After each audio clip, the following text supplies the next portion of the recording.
అస్మద్గురుభ్యో నమః. ఇక లక్ష్మీ కటాక్షం అనే అంశంలో రెండవ కథ చారుమతి కథలోకి వెళ్దామా. ఈ చారుమతి మరెవరో కాదు, ప్రతి శ్రావణ మాసంలో శుక్రవారం మనమందరం వరలక్ష్మి వ్రతంలో చెప్పుకునే చారుమతి దేవే ఈ చారుమతి దేవి. అయితే చారుమతి దేవికి ఒకరోజు లక్ష్మీదేవి కల్లో కనిపించి, అమ్మ చారుమతి, నేను నిన్ను అనుగ్రహిస్తున్నాను, శ్రావణ మాసంలో పౌర్ణమి ముందు వచ్చే శుక్రవారాన్ని వరలక్ష్మి వ్రతం చేసుకో అని చెప్పింది అమ్మవారు. అయితే ఊర్లో ఎంతో మంది గొప్ప గొప్ప వాళ్ళు ఉంటారు కదా, చారుమతి కంటే గొప్ప వాళ్ళు ఉంటారు కదా.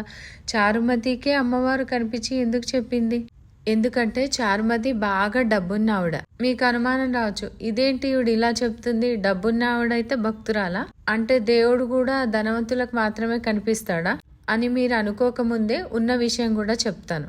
అయితే ఈ చారుమతి అనే ఆవిడ చాలా మంచి సాంప్రదాయాలు పాటిస్తూ ధర్మ మార్గంలో నడుస్తూ మంచి ఆలోచన మంచి ప్రవర్తనతో ఉండేది. ధనానికి ధాన్యానికి ఏ లోటు లేదు ఆవిడకి. అయితే చారుమతి గొప్ప సంఘ సంస్కర్త, అలాగే జాలి దయ కలిగిన ఉత్తమ ఇల్లాలు. పేదలంటే ప్రేమ.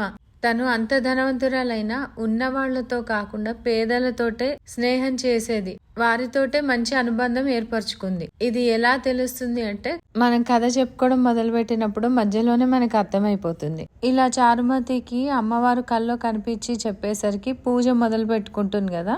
తన చుట్టుపక్కల వారిని, తనకు తెలిసిన వారిని అందరినీ పిలిచింది. అయితే కథ చదువుకొని ఒక ప్రదక్షిణ తిరగగానే ఆ ముత్తైదులందరికీ కాళ్ళకి పట్టీలు, రెండో ప్రదక్షిణ తిరగగానే చేతులకి బంగారు గాజులు, మూడో ప్రదక్షిణానికి నడుముకి వడ్డానాలు, ఇలా ఆభరణాలు పెరిగిపోతూ ఉంటాయి కదా. ఎక్కడన్నా అలా ప్రదక్షిణాలకి భగవంతుడు అనుగ్రహించేసి ఒక ప్రదక్షిణానికి ఒక్కొక్క వస్తువు ఇచ్చేస్తున్నాడు అంటే అది నమ్మశక్యంగా ఉందా?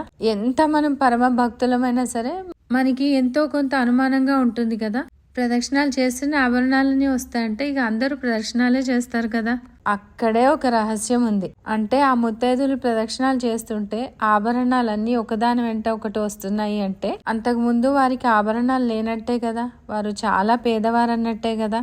అంటే చారుమతి ఆ పేద మహిళలకు తన దగ్గరున్న ఆభరణాలు అన్ని వారికి వాయనంగా ఇచ్చిందని మనం అర్థం చేసుకోవాలి. చారుమతియే కాకుండా తన భర్త కూడా గొప్ప దాత అని మనకు అర్థమవుతుంది. ఎవరైతే ముత్తైదులు పేరంటానికి వచ్చారో వాళ్ళని తీసుకెళ్లడానికి వాళ్ళ భర్తలు వాహనాలను వేసుకొని వచ్చారు. అక్కడే మనకు అర్థమైపోవాలి చారుమతి వాళ్ళ ఇంటి నుంచే ఈ సహాయం అంది ఉంటుందని.